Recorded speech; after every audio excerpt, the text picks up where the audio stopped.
16 milliards de mots de passe auraient fuité, ça concerne plein de services tels que Apple, Facebook, Google et beaucoup d'autres. Dans la crypto aussi, les gens sont en train de paniquer, donc je vais venir vous expliquer ce qui s'est passé et honnêtement calmer les choses. On va aussi parler de plein d'autres actualités, de Revolut qui pourrait lancer un stablecoin, on va parler aussi de Trump et des cryptos, de Circle et plein d'autres sujets.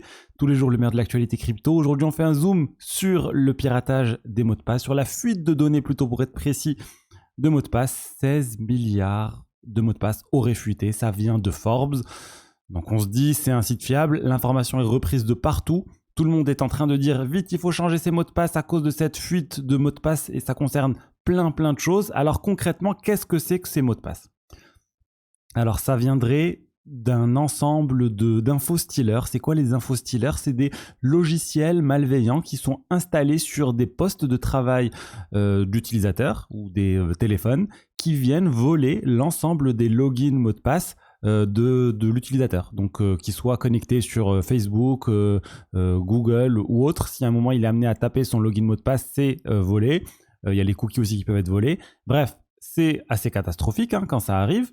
Mais le problème de cette fuite de cette fuite de mots de passe, c'est que ça ressemble beaucoup à en fait une compilation de plein de bases de données différentes de mots de passe. Je doute vraiment, c'est même impossible qu'il y ait 16 milliards d'adresses email uniques.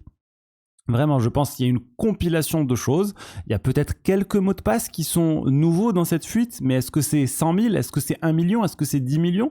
On n'en sait rien. Et là, tout le monde est en train de paniquer en disant il faut changer ses mots de passe, c'est catastrophique tout ça.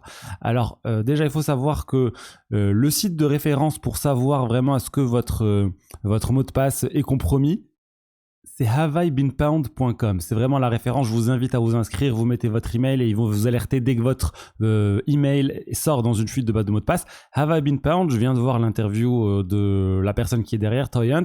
Ils n'ont toujours pas accès à cette base de données. Peut-être que ça va arriver un jour. Et surtout, même lui, il est assez sceptique sur les données qui sont dans cette base. Pour l'instant, personne n'a vraiment pu voir c'est quoi cette base de données. Donc moi, je dis déjà, il n'y a pas de raison de paniquer, de se mettre à changer ses mots de passe partout. Pourquoi aussi ça sert potentiellement à rien de faire ça? Parce que comme nous le dit Forbes, ça viendrait d'info-stealers, ces logiciels malveillants qui compromettent les postes de travail. Si ça vient vraiment de là et que votre mot de passe est dedans, ça veut dire que votre poste de travail est compromis, que votre téléphone, que votre PC est compromis. Et du coup, si vous refaites les mêmes manipulations et vous changez le mot de passe sur cette plateforme, eh ben vous allez vous faire pirater à nouveau, votre mot de passe va fuiter à nouveau. Alors oui, les bonnes pratiques habituelles restent valides. Activer l'authentification à 2 facteurs là où c'est pas encore activé. Il y a plein de choses que vous pouvez faire pour protéger, mais ne pas paniquer, se mettre à changer plein de mots de passe de partout. Il y aura sûrement d'ailleurs des mails de phishing associés à ça parce que ça fait tellement de bruit en ce moment. Je pense que les gens vont beaucoup en parler. Mais voilà, je pense pour moi que cette fuite de mots de passe, elle est beaucoup plus faible que ce qui est annoncé ici. Il n'y a pas encore eu de personne vraiment qui a accès à cette base de données. De toute façon, rentrez votre adresse mail ici. Dès que cette base de données sera accessible, vous aurez une alerte si jamais un des services sur lesquels vous vous connectez est compromis, parce que c'est possible que ce soit un service qui est compromis, mais là, ça ressemble pas à ça. C'est plus, voilà, je vous ai dit, les info-stealers. Donc bon, pas de panique. Et de toute façon, sur les sites crypto, l'écrasante majorité des sites crypto, il y a déjà l'authentification à 2 facteurs qui est demandée. Et il n'y a pas même de problème dans le pire des cas si votre mot de passe fuite. Mais bon, voilà, vous savez, vous connectez sur Binance, sur d'autres plateformes, à chaque fois on vous demande un mot de passe, un OTP plutôt, quand vous connectez depuis un autre device et même potentiellement à chaque fois. Donc voilà, honnêtement, pas de raison de paniquer sur ce sujet. Pour moi, c'est beaucoup plus gros. Enfin, ils sont en train de faire une histoire incroyable de quelque chose en fait qui est pour moi beaucoup moins grave.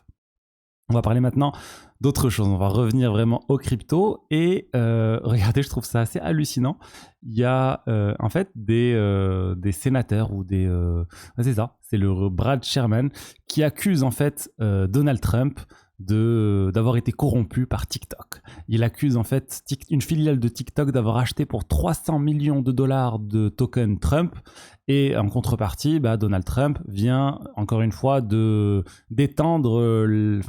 repousser l'échéance à laquelle TikTok doit être racheté ou doit disparaître des États-Unis.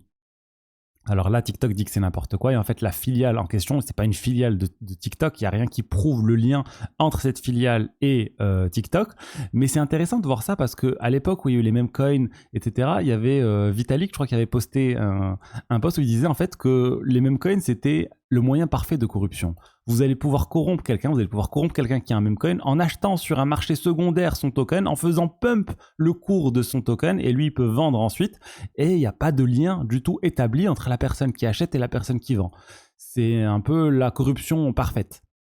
Et là, on est en train de voir en fait cette chose qui arrive concrètement. Alors là, c'est pas le cas, mais en tout cas, TikTok est accusé de corruption vraiment de cette manière-là. Donc vraiment, c'est pas que de la fiction. On est en train de voir ça et l'impact que ça a sur la vie politique américaine. Alors plein d'autres choses à vous raconter. Juste avant, je vous rappelle qu'il y a 20 € offerts sur Bitvavo, le partenaire crypto de la chaîne. Il suffit d'aller sur le lien dans la description pour pouvoir en profiter. 20 €, vous allez pouvoir faire ce que vous voulez sur la plateforme avec ça. Toutes les informations et les conditions dans le lien dans la description. L'exchange, il est enregistré PSAN. 0,05% de frais sur les paires USDC, c'est très très bas. Il y a plein d'options aussi pour générer du rendement. J'ai fait une vidéo dédiée sur le sujet dernièrement. Alors, ensuite, Bitcoin. Mauvaise nouvelle pour le Bitcoin avec le nombre de transactions sur le réseau Bitcoin journalier qui atteint un plus bas. Ça fait 1 an et demi qu'on n'a pas eu un niveau aussi bas. Regardez ici, on a la moyenne quotidienne. On était à 670 000 transactions en 2024. Ça fait que baisser. Et là, on est autour de 355. On a même atteint les 315 000 transactions il y a quelques jours. Pourquoi ? Parce qu'il y a beaucoup moins de personnes qui veulent réaliser des transactions. Il y avait eu Ordinals qui avait vraiment entraîné un pic, mais depuis c'est en train de chuter. On a eu Runes aussi, on a eu les tokens BRC20. Bref, il y a eu beaucoup d'intérêt à un moment et depuis ça a fortement chuté. Et là on arrive à une problématique vraiment du réseau Bitcoin. Qu'en est-il de la demande autour du réseau Bitcoin, surtout au niveau des frais ? Qu'est-ce qui se passe là quand il n'y a pas de demande ? Les frais sont très très bas sur le réseau. C'est moins de 1,50$ pour envoyer une transaction sur le Bitcoin. Et depuis le début de l'année, c'est moins d'1,50$. Donc ça fait un moment que les frais sont bas. Et ça pose un problème parce qu'il y a des halvings tous les 4 ans, vous le savez. Mais comment les mineurs vont être rémunérés si le halving continue de baisser? Combien de bitcoins sont générés toutes les 10 minutes et du coup combien les mineurs reçoivent? Et si les frais n'augmentent pas, ça va poser un réel problème. Parce que oui, le prix du bitcoin augmente très bien, mais au final, les gens, quand ils payent pour faire passer des transactions sur le réseau, c'est le prix en dollars qui les intéresse. Je donne l'exemple, vous allez acheter un café, je sais que maintenant plus personne ne fait ça, mais on va acheter un café sur le Bitcoin, sur le réseau Bitcoin, et c'est le prix en dollars de la transaction qui va vous intéresser et pas le prix par rapport au BTC. Et donc là, pour moi, il y a un gros souci, il n'y aura pas assez d'argent pour récompenser les mineurs au bout d'un certain temps, et il faudra passer à une mise à jour assez drastique qui va consister potentiellement à lever la limite des 21 millions, à mettre en place une inflation continue qui peut être compensée autrement. Je vous ai déjà parlé un peu comme fait Ethereum avec EIP 1559 où ils font un burn lors des transactions. On peut imaginer un burn des BTC lors des transactions et la quantité qui est burn uniquement c'est celle-là qui est émise. On peut imaginer plein de choses, mais il faut qu'il fasse quelque chose parce qu'il y a un souci et ça peut pas continuer comme ça, sauf s'il y a un usage qui apparaît d'un coup sur le Bitcoin et qui génère encore une fois beaucoup de transactions, mais on n'en est pas là. Ensuite, on revient sur Donald Trump avec la société qui appartient à Donald Trump et les membres de sa famille qui vient de réduire sa participation dans World Liberty Financial, le projet de finance décentralisée construit sur Aave qui n'a pas encore été lancé. Ils étaient à 75%, ils sont passés à 60% en mars et là ils sont passés à 40%. Bizarre, on n'a pas leur raison pourquoi ils ont fait ça je sais pas, tout simplement, on constate juste que ça a été fait. Est-ce qu'il a vendu la participation à une autre entité? C'est possible, c'est probable même, à qui on ne sait pas, mais en tout cas c'est assez étrange de voir cette baisse, cette réduction de la part de Donald Trump dans le projet World Liberty Financial.